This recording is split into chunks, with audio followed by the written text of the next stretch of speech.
On this week's full-time roundup, the Premier League's week to shine. Madrid make sure they're the class of the league at Christmas, and the Bundesliga goes into the holiday with a surprise leader. We discuss this and so much more. Full-time roundup starts right now.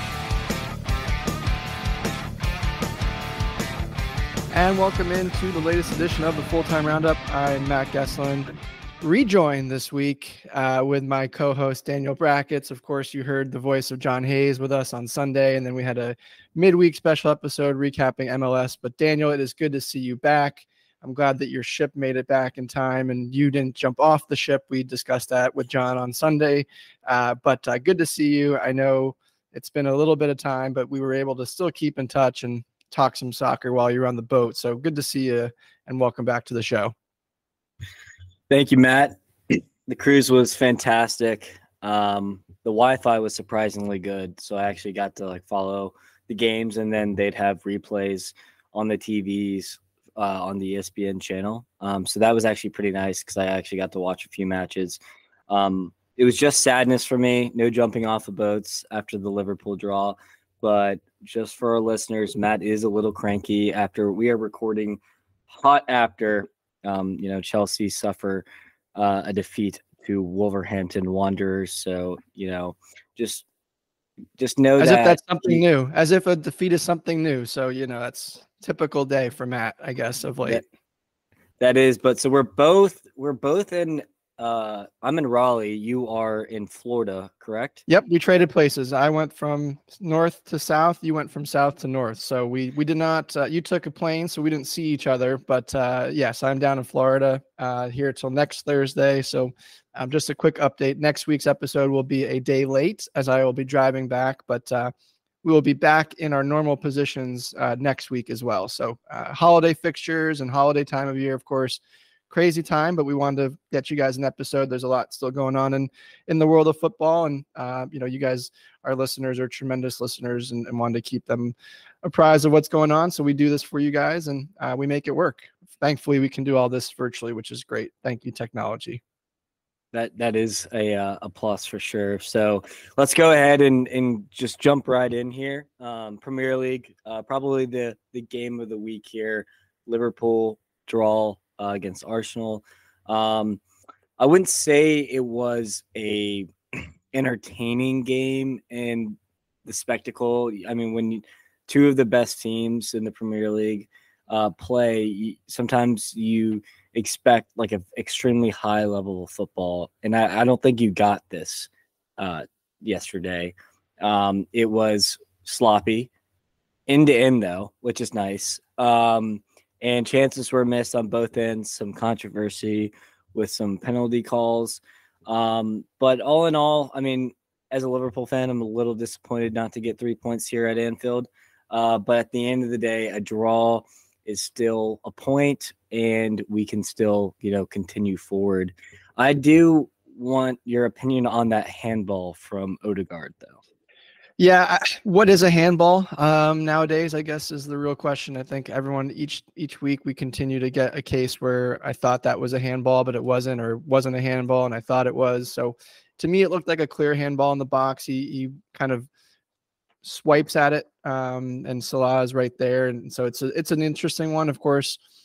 You would hate to see the game. You mentioned kind of the back and forthness and just how things started. Of course, Arsenal were on the front foot and get the early goal again. We've talked about this, Daniel, just the issue that is Liverpool giving up early goals, but then fighting back. And you mentioned, end to end. And I was surprised at how Arsenal came out and kind of attacked you guys. Of course, we saw what happened with Manchester United against Liverpool the previous week and how defensive United came in that shape. And really people were discussing how Liverpool were going to be able to use Arsenal's aggressiveness to counterattack and kind of get out into space. And we saw that a couple of times. And of course, like you said, end to end, kind of sloppy.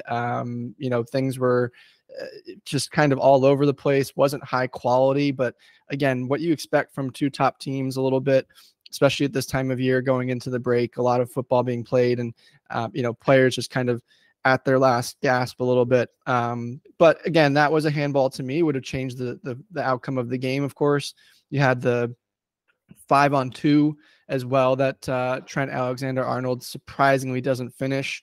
So from my perspective, should have been 3 points for you guys as well. But credit to Arsenal, who again sit atop the table as we go into Christmas. Now you guys are second place after getting that point after Villa secured a point earlier in the day. So it's still a good place to be. I would say, with everything going on, you guys have still the best opportunity. I am concerned that you guys aren't finishing. We saw that again against United. We saw that against Crystal Palace as well previously, where you guys are having a lot of opportunities and just not finding the back of the net, which is surprising, but an opportunity that you guys have going forward to kind of, rectify that and get that in a good place. So all in all, like you said, you went against the leaders and got a point. So you can't really be too upset about that performance at home. Yeah, no, I agree. I also, the handball for me was what really was disappointing, but, I feel like it kind of made, there was, chances that they missed that kind of made up for it. I guess karma in a way. I thought our midfield was a little concerning. I thought Arsenal's midfield, even with Kai Havertz, was better than Liverpool's. And their defense was pretty solid. And, you see our left back get injured, might be a collarbone. So that leaves us 4 fit senior defenders and then 1 young Jarrell Kwanzaa. So there will probably be business to get done in January here as we kind of tick up to the new year. But a point shared, and this is turning out to be a really, really interesting Premier League season. And so next on the docket here, we got, which I wish City played. That would have been. They did play. They played. Was that the fixture? The Club World Cup, which they added another trophy, by the way. So their 5th trophy of 2023. Let's just point that out. But yes, they did not play in the league, and it gives them an opportunity. Of course, it's weird to see them in 5th place now after the game that we're going to get to here in a second. But they technically did play, Daniel. Whether or not you constitute the Club World Cup relevant is a different story. But they played and they got a trophy out of it. So how hard could that be for Pep? Another trophy to add to the case. I think they've won every single trophy possible to them. I think that was the 8th one that they've won as like a different kind of trophy. They take the badge from Liverpool now, which is kind of a bummer. But this next team, though, that we're about to talk about would take any trophy. So granted, whether or not you consider this trophy very important, Spurs would love this trophy. They would love anything, like I said, in the trophy case. And they had a game against Everton, and they do take care of business 2-1 in this one. Pretty wild game, Daniel. Of course, Spurs jump out, get the early 2-0 lead, but never felt comfortable after that. Everton fight back. They get a goal that is on the line, goal line technology, literally by the skinniness of your fingernail is ruled off. And this game is a 2-1 win for Spurs. It's one of those games, though, Daniel, where we've talked about it before, and just Big Ange and the style that he wants to play and always going forward, you kind of expect this from this team, that you're never out of it against Spurs because you can always get some offense and there's always an opportunity. Of course, Richarlison gets on the score sheet again, which is a big plus for them, continuing his goal form. And of course, Sonny gets the winner. Any thoughts or concerns from a Spurs perspective, who do go into 4th now?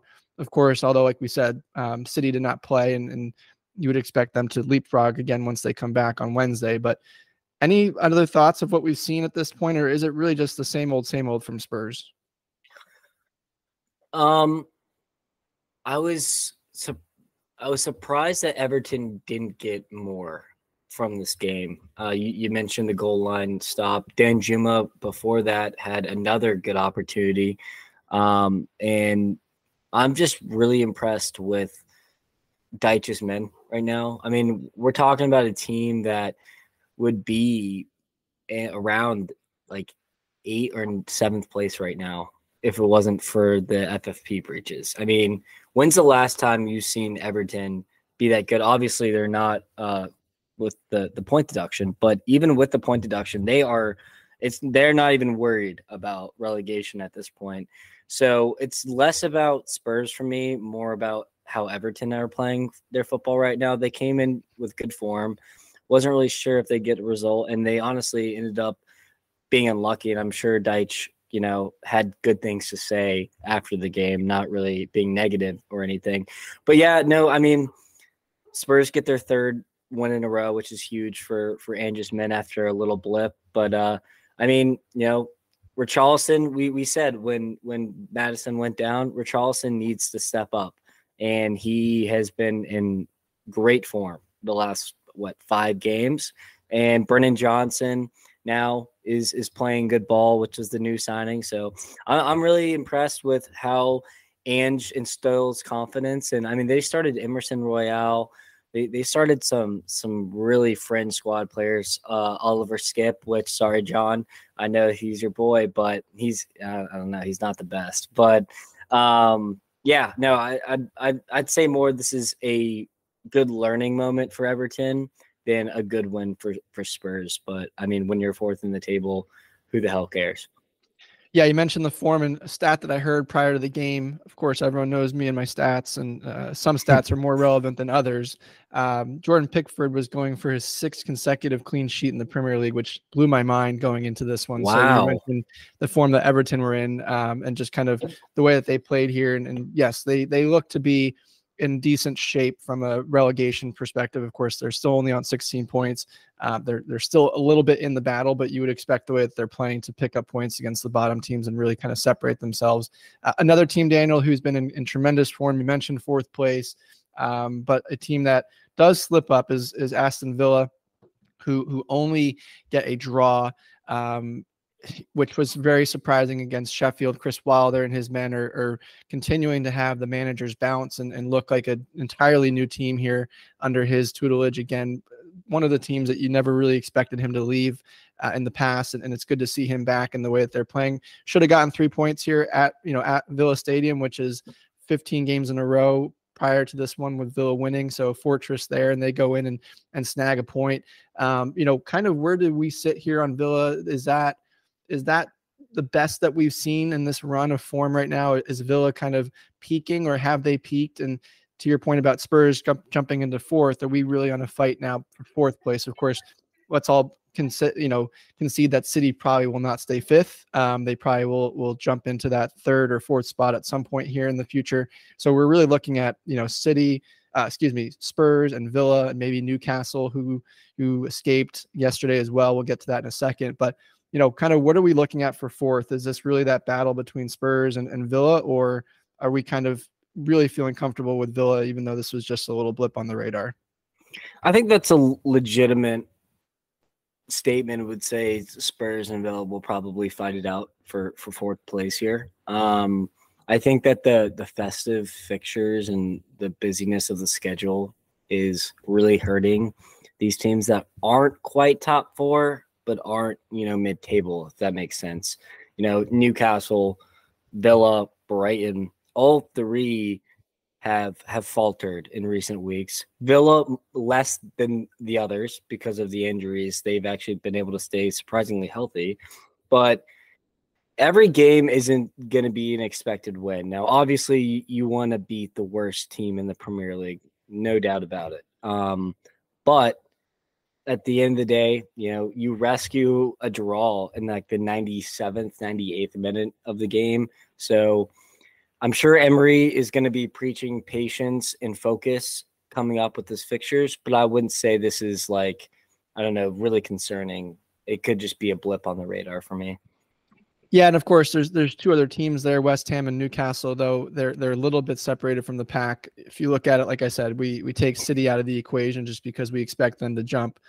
West Ham currently in 6th at 30 points, so they're 6 points behind Spurs, 9 points behind Villa. So again, we're kind of looking at a 2-horse race. Still a long way to go. Of course, this is not even the halfway point, or just at the halfway point of the season. And we're going to have so much change here in the next week or so in the Premier League, which is, of course, the only league going around the festive fixtures. So I agree with you. I think the only thing that concerns me is just like I said at the beginning of this segment is Villa kind of at that best form of late, and do they have another level, or can they maintain there just to kind of keep things perspective and keep in that top 4 race, or are they going to have a little lull at some point? And what does that look like, and who catches them? So I think from my perspective, Again, we're looking at a 2-horse race. It sounds like you're kind of in the same boat.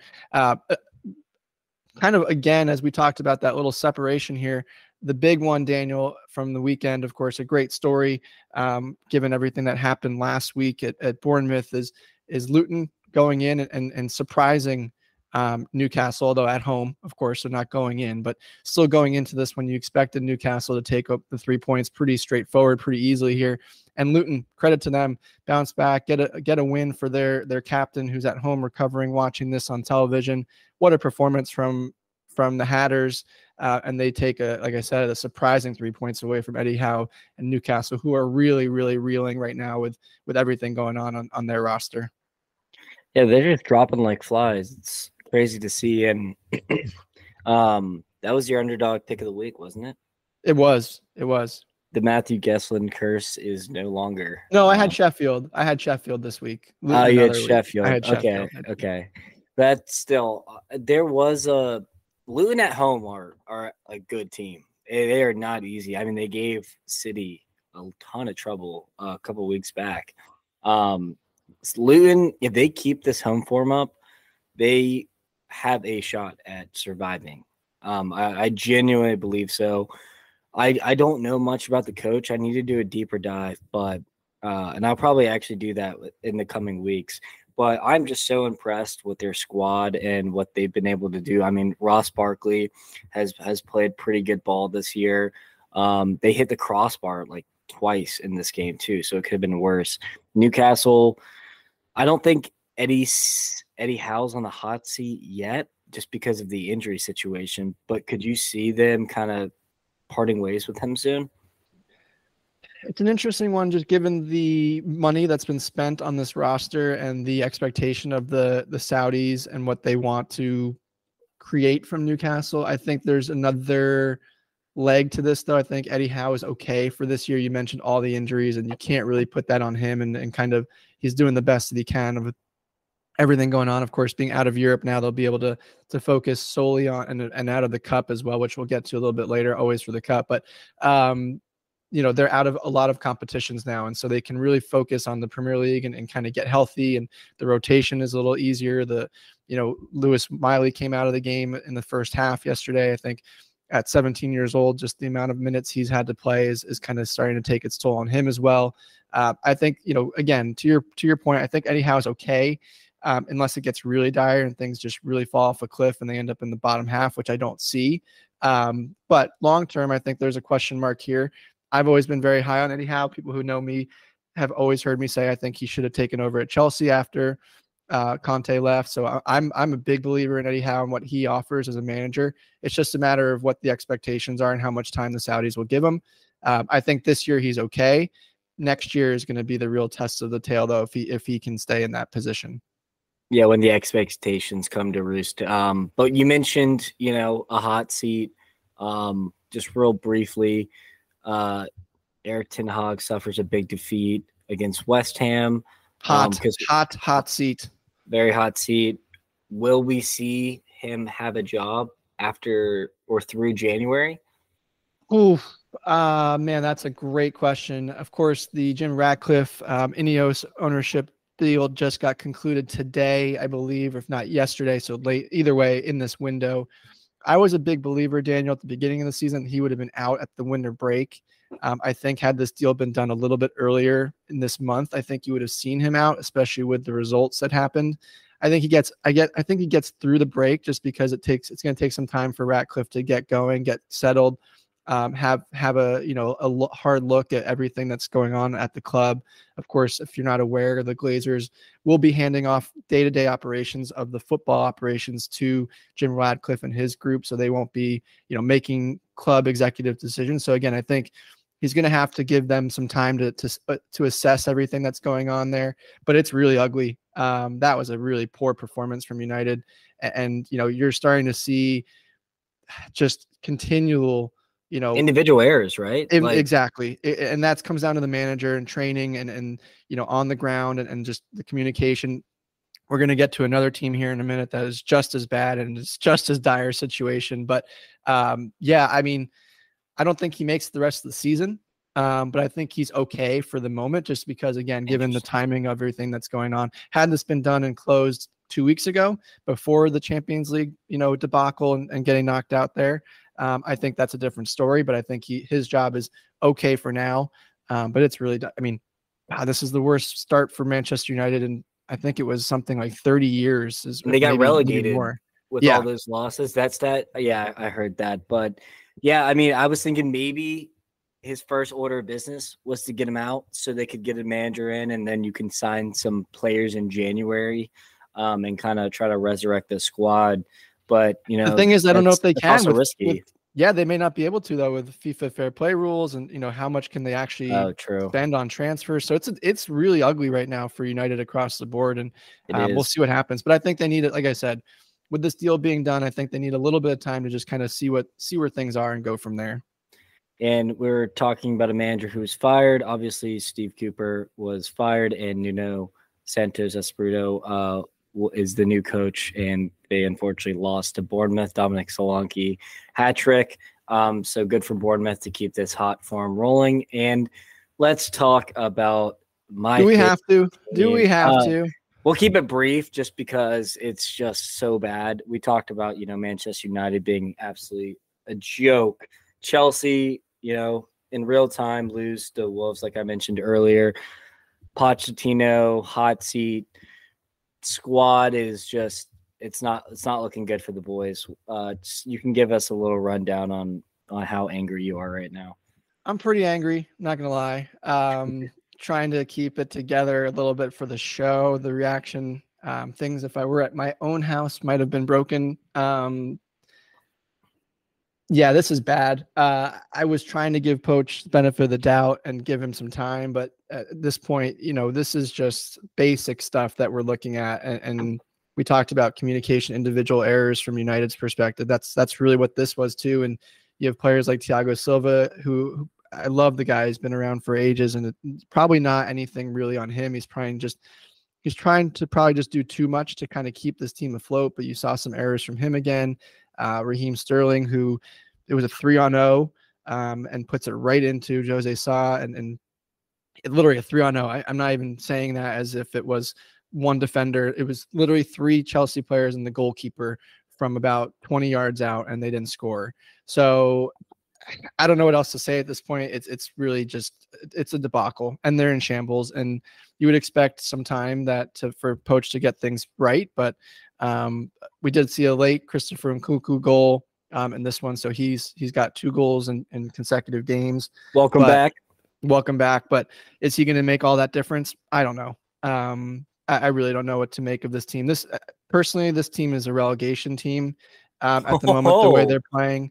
Wow. We've been that way for the last 2 years. So this is just same old shit, and it's getting really old, to be honest. And I don't know where you start. I don't know if you start at the top, if Todd Bowley needs to go, if Poach needs to go, if it's the play. It's throw your hands in the air. It's worse than Manchester United, which is hard to believe.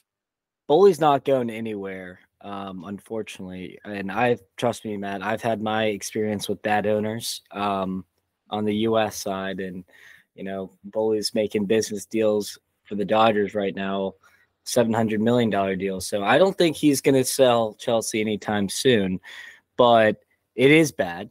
It is bad. So Pochettino will be fired. I could also see the technical director who they recently signed also be on the way out, and kind of pair a coach with the technical director, since some of these expensive signings have not reached out. The only bad thing where Chelsea's at is they spent so much money that they have limited funds to spend, in January and next summer. I guess you could pull your wizard accounting out and pull all the levers, but they spent almost $1 billion in 3 transfer windows. So they really don't have much leeway unless they do a ton of selling, which they won't because they signed all their players on 8-year contracts. So the whole state of what they were doing was fishy, and now it's kind of backfired on them. So it'll be interesting how they rebound. But sorry, enough about Chelsea. It's too depressing for me on Christmas Eve. We go to the Bundesliga, and man, I've been hot on Leverkusen this entire year, and they have rewarded my faith in them with being top at the winter break. We do have a break for Bundesliga. I think you put to the January 19th. Nice break for the Bundesliga. I wish the Premier League did this a little bit just to give the players a rest so the quality stays high, because we're seeing a drop in quality, I feel like, this last couple of weeks. But they absolutely crush Bochum. Patrick Schick with a hat trick. He has been back. Boniface has been the main striker, and Schick came in and said, "Not so fast, Victor. I'm still around." And what a performance that was. Any other thoughts on this match? I think that's the takeaway for me, is that they were doing all of this with arguably their actual number one striker. And now he comes in and gets a hat trick, like you said, and this becomes a two-headed monster at the top. Of course, Florian Wirtz, who we've talked about, has been fantastic as well. I think Bayer Leverkusen are the real deal this year. Of course, we've talked about in the past that in various forms, the pressure that the front runner has, especially when you have a Goliath breathing down your neck, which is, of course, in this instance, Bayern Munich. Don't count them out, of course. They beat Wolfsburg, and Harry Kane gets another goal. I think it's 21 goals now for Harry Kane since the start of this season, which is just remarkable. Of course, Xabi Alonso and what he's doing there is phenomenal at Bayer Leverkusen. But Daniel, this is going to come down to April and March timeframe when things really, if Leverkusen are still at the top and Bayern are right behind them, can they keep it up? We saw it last year with Dortmund, of course, at the end, the last game of the year, couldn't keep it and squandered the title. This is a two-horse race now, I think, from my perspective in the Bundesliga. The other teams are really just kind of falling off. And again, that almost makes this a little bit more intense from a Leverkusen perspective, who currently, although Bayern have a game in hand, 4 points clear of Bayern. But again, there is that separation. Let's just give it, Bayern 3 points for hypothetical purposes. You're sitting at 7 and 8 points clear from third place Stuttgart, who really, aren't probably the nearest contender, 9 points from Leipzig. So again, really looking at a two-horse race here in the Bundesliga, which is pretty standard for this league. And, you mentioned Dortmund's collapse last year, and they did a lot of depending on a few players, right? And I think what's different, and I might have said this before, is Xabi is winning with anyone, right? It's not just 3-4 players that are playing out of the world. You don't start Boniface, you sit Frimpong or Grimaldo, you start Nathan Tella, you start Schick, you start Hoslek. I mean, they're banging in just as many goals when they get minutes as the front or the original starting three. This is not, this is all Xabi Alonso's doing. It's the system. The players have bought in. The players love it. And it's going to be really interesting because I haven't seen, a team with this much depth, everyone just in such good form. I don't think I've ever seen that before. Someone just steps right in and does their job like they never left. It's just so uncommon, I feel like. And I feel like that really has all to do with Xabi Alonso, how he manages, the tactics he does. I'm just so impressed, and I can't wait to see him coach like a top 3 team in the world. It will be interesting. Of course, we mentioned the Bundesliga has a break. There was no games, so all these were actually midweek games this previous week on Tuesday through Thursday. Again, we'll dive into these a little bit further next week. I know Daniel and I want to do a kind of pre or mid-season review, the table, who's been the most standout team or players, things like that. So we'll cover those guys a little bit more in depth, but it is a remarkable story what's going on over in Leverkusen. Of course, to round out the Bundesliga from the midweek, like I said, Stuttgart do take care of business against Augsburg. They keep in touch. Like I said, they're still 7 and 8 points behind respectively. Dortmund tie Mainz, Daniel, which to me, of course, we continually talk about Dortmund and just where are they and who are they every week. I think they continue to have that problem. And one of the things I know we want to quickly run through the Bundesliga, but I'll get to this part in a second. Of course, Leipzig also tie Werder Bremen, which is surprising there as well. But I guess the biggest takeaway for this week and the next couple of weeks, as far as the Bundesliga is concerned, is Edin Terzic's seat hot right now? is there real concern for him in Dortmund and his job? Because again, they're still in the Champions League. They're a different team in Europe, but when it comes to the league, of course, they had the debacle at the end of last year, and this year is really not really taken off and kind of put that behind them. If Dortmund have any sense that, then they should maybe not fire Terzic. They should promote Terzic to be in the front office. And I've seen rumblings of that because he's Dortmund through and through. He obviously has a good eye for talent. He has other skills. I just don't know if the football coach is his best role. I think like a director or working under the scouting department would be a good role for him. But if they have any sense, they should probably make a move and get a new manager in. Why? They're struggling in the Bundesliga. And if they don't be careful, they will flame out of Europe very fast. And they're still in a position where they can make a run here in Europe and make it interesting, make more money, blah, blah, blah. So, and they could still obviously make up ground in the Bundesliga and get top 4, maybe top 3, maybe. So I would make the move now. I would sign. They obviously need some signings in January. And I would also, instruct this new manager, why don't you try playing Gio Reyna? Let's try playing Mukoko. Let's try these young players who aren't getting minutes under Terzic when no one else is proving that they're worthy of the minutes either. And that's kind of where I'm at with Dortmund. Totally agree with you, and it's an interesting discussion to have. I did see that article as well about keeping him within the organization, but maybe not being the main man day to day. We'll keep an eye on that. Like I said, we'll cover the Bundesliga in a little bit more depth next week. Of course, you also mentioned, Daniel, the break that the Bundesliga has. Similarly in La Liga. La Liga will be off until January 12th. So great to see, a little bit of time for some of these players to get a break, reset a little bit. Of course, there's been a lot of discussion in the world of soccer lately of adding more games, whether that's Champions League or Club World Cup. So a nice break for some of these guys. And, again, La Liga in a break of its own. And look who's at the top, Daniel. We thought it would be who it is. Girona, of course, kept it tight and is not far behind. We're not going to say that they're out of it, only a point behind. But, of course, the leaders at Christmas are kind of who we thought they were. Real Madrid goes top with a win on the last day going into the break, while Girona drew.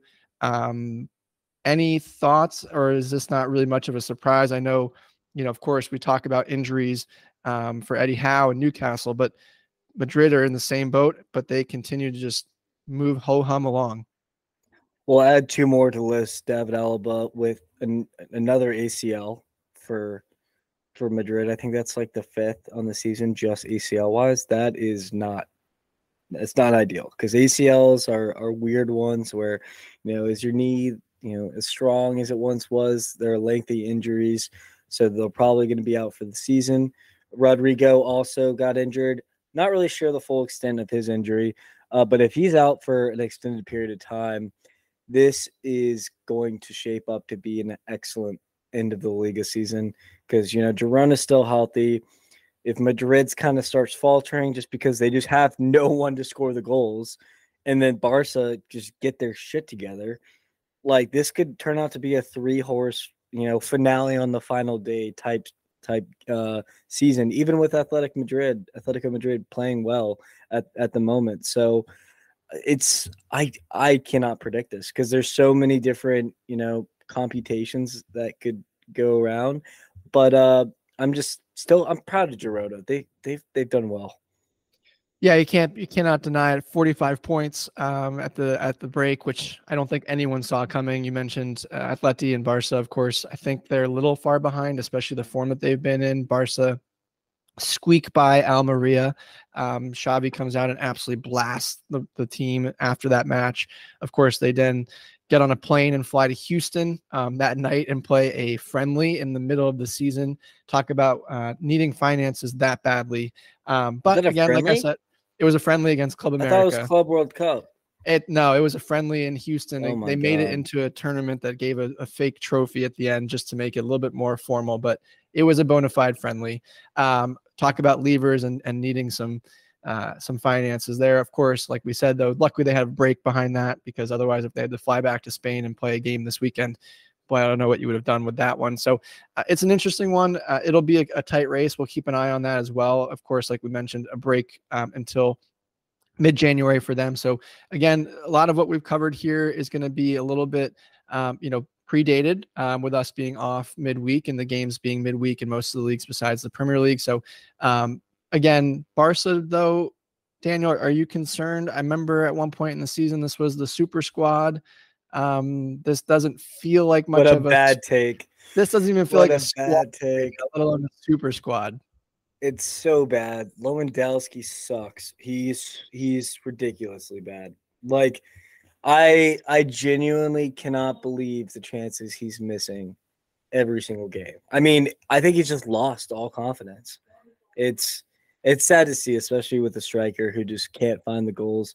Xavi's even ripping into him apparently in the dressing room. I think Xavi's feeling the heat now. And this little nasty streak that he's doing right now, this is his last attempt to save his job. I don't think they would fire Xavi. I think they'd let him step down. I actually was having this conversation the other day with a friend. I don't think they would, sack a club legend, but, Chelsea had no problem doing that with Lampard, so maybe not. But, yeah, I mean, I don't know what kind of coach they'd go after if they were to fire Xavi, but he's not doing what he needs to do. I mean, Rafinha was a big signing, and he's still not really hit the ground. Lewandowski's sputtering. João Felix is hot and cold. Ferran Torres, we're naming such good players, and they're just not playing like they should. So I'm just pretty concerned for Barca at the moment, and they cannot afford to mess up with the financial situation they're in. Yeah, there are rumors about potentially Lewandowski moving to the MLS, which would be quite interesting to see. You mentioned just kind of his drop in form. Of course, he's 36 years old. There was a little bit of a drop you expected, but some of the chances that he's missed have been just absolutely mind-boggling for a striker who in his prime would have put those in with his eyes closed. So I agree with you. I think it's dire times for Xavi at Barca. We'll see what happens. I don't know if I agree with the take that he would resign versus being fired. I think you mentioned Frank Lampard and Chelsea is a great example of legends of clubs that can still, they don't just kind of sit there and get to do whatever they want. It's still a business, and especially with Barcelona, they need to compete. They need to win tournaments like Copa del Rey. They need to do well in the Champions League. They need to, continue to add to the balance sheet and kind of get themselves out of the financial troubles that they've been in. So it will be interesting. Another team, Daniel, that we've talked about with their finances being what they are, but they are offsetting that with the play on the field as we move over to Serie A is Inter. They are just moving along and continuing to roll. 4 points clear of Juventus right now. And big, almost more importantly, in some aspects, 11 points clear of their inner city rivals, AC Milan. They get a big win yesterday against Lecce, 2-0. Of course, one of the few leagues that are being played before Christmas. But any thoughts on Serie A? This is officially a two-horse race. I am not doubting or questioning this. AC Milan are playing for third. This is between Inter and Juve right now. Any thoughts on this race? Is this one wrapped up in your opinion?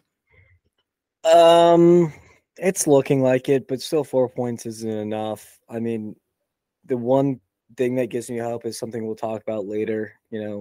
Inter show signs that they're not exactly, perfect with they drop a game to Bologna in the Coppa Italia. But when it comes to the league, they're just humming, and they're starting to excise the best by a country mile. I think how Juventus are winning games isn't sustainable. So I do think that Inter will eventually pull away.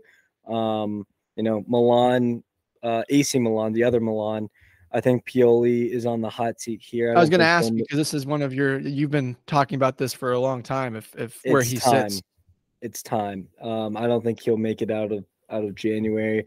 I'm surprised they didn't fire him after the draw against Salernitana, which is, I think, the bottom team, if not the second bottom team in Serie A. It's not good enough. People are dropping like flies. That's a common occurrence this year with the amount of injuries in the game, with all the, World Cup last year. And I think it's starting to take its toll. Euros should be kind of interesting with this, keep an eye on with that in Copa America.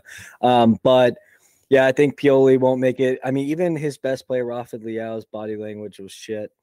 And, you take Pulisic off, and I guess you do get a goal from Luka Jovic after that, but they're relying on these late stoppage time draws, not even wins. So I don't think he'll make it out. I don't think it's good enough. There's a bunch of talk about the owner selling and Maldini coming back. He's talked a lot of crap about how that organization's run right now. I think he is going to pair with a Saudi group to do that. So that'll be interesting to keep an eye on for AC Milan in the future. But as of right now, it's going sour. Like another team that's going sour, Napoli. The champions of last year are not doing so hot. So I think this is going to be the end of that era with Osimhen and Kvaratskhelia and players like that. I think they're going to start, talking to their agents to kind of get out of Naples soon. Any other storylines? Well, it will be interesting with Napoli. You mentioned Osimhen. Of course, he did just sign a new contract this week with a $130 million clause in there. So, of course, Todd Bowley just got really excited that he gets to pay more money for this player. So, there is that. I'm curious your thoughts, though. Of course, we thought AC Milan were pretty comfortable, in third place. But with recent results, they've kind of brought themselves into this top 4 or 4th place battle now, Daniel. We talked about it with John the other day. There's about 5 teams now that are kind of fighting for that 4th place spot. Napoli being one of them, Bologna, who currently sit in 4th place. Of course, AC Milan sit 3rd. Roma get a huge win against the aforementioned Napoli that we talked about. Jose Mourinho, never count out Jose. That's all I'm just going to say. And I wag my finger for those that don't see me. You certainly did. Anywhere, what are we looking at here for this 4th place, top 4, I guess now, because it's not just 4th place. Like I said, AC's come back to the pack. So we're looking at almost 2 spots now. So, who grabs those 2 spots, not to put you on the spot midway through the season. A lot of parity in all these leagues, which makes our job fun. We don't want to talk about, the same team winning over and over and over again. We like to, talk about coaches on hot seats and the expectations and all that, which makes the game fun. I will get on my soapbox for a second for Bologna because another young manager, Thiago Motta, ex-center defensive mid for, the likes of PSG and other good teams. He wasn't even on my radar as a coach. That I didn't even realize he was the Bologna coach at the start of the season, but he kind of worked his way up. I think he started with a Serie B team and did really well. And he signed Xerxes. He signed some fantastic players. And Xerxes is the one that has been absurdly good this season. We mentioned him earlier in the year, but this has been his hottest form as of late. And they play pretty football.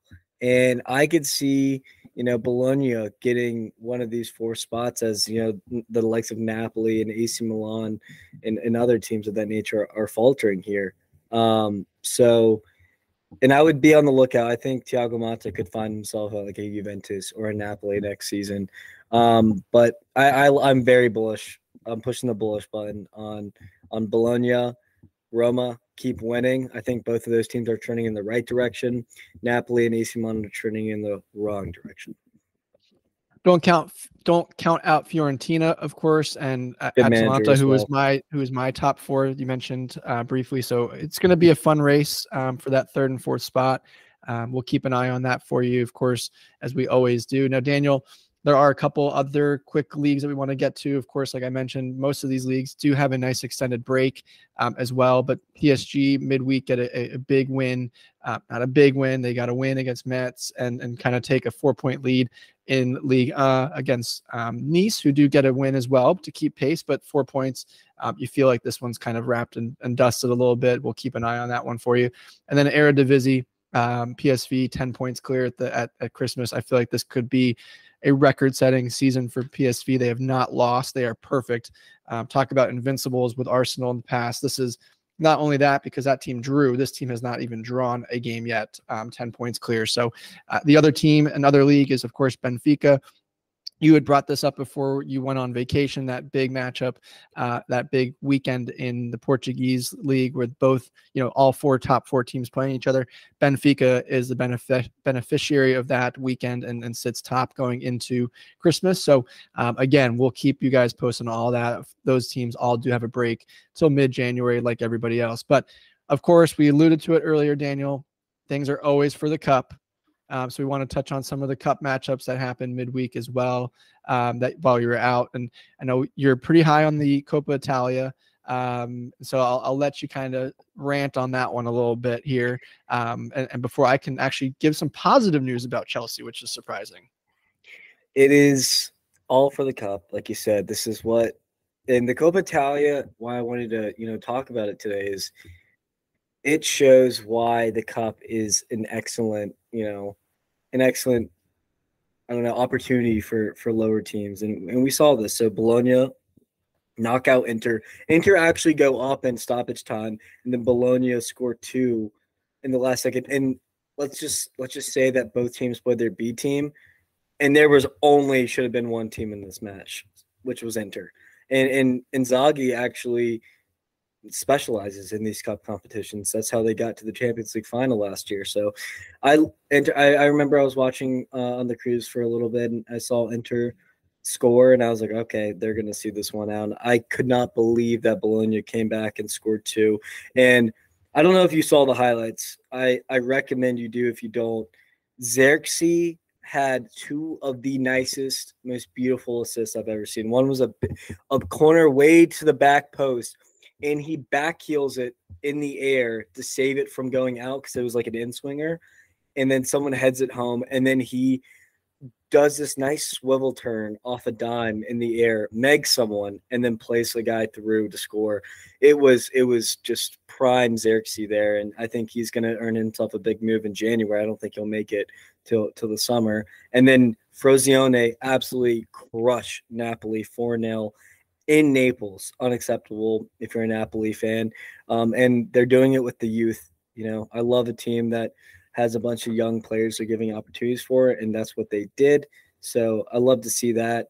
Also, real quick before we jump to EFL, Ajax get bounced by a third division Hercules. team. Hercules, or is that what it was? Yep, Hercules. That's great. What a name for that. And that's what we live for, the underdog. So I'm really happy. So the draws came out for EFL. Do you want to hit on those? Yeah, you mentioned the underdog, and this is the beautiful story about the cups, right? And of course, Middlesbrough, a championship side who's not only in the championship but struggling as well, make it to the semifinal, and they do get to play Chelsea. So of the 2 draws that we could have gotten, this was the best result possible, although who knows, they could knock us off and be a surprise. Michael Carrick, don't sleep. That's true. The other side of the draw, of course, is your Liverpool, who draw Fulham. These are a new format, I believe, or at least recently, 2-leg matchups. So there'll be 2 legs for the semifinal, and then the final will be a single elimination. I'm a little concerned that we get Liverpool in the final. That will be just so much more fodder for you to throw my way and potentially absolute beatdown. So, but again, first we have to get through Middlesbrough, who you would look at it on paper and say pretty easy matchup, but the way Chelsea have played, nothing is easy. So we'll keep an eye on that.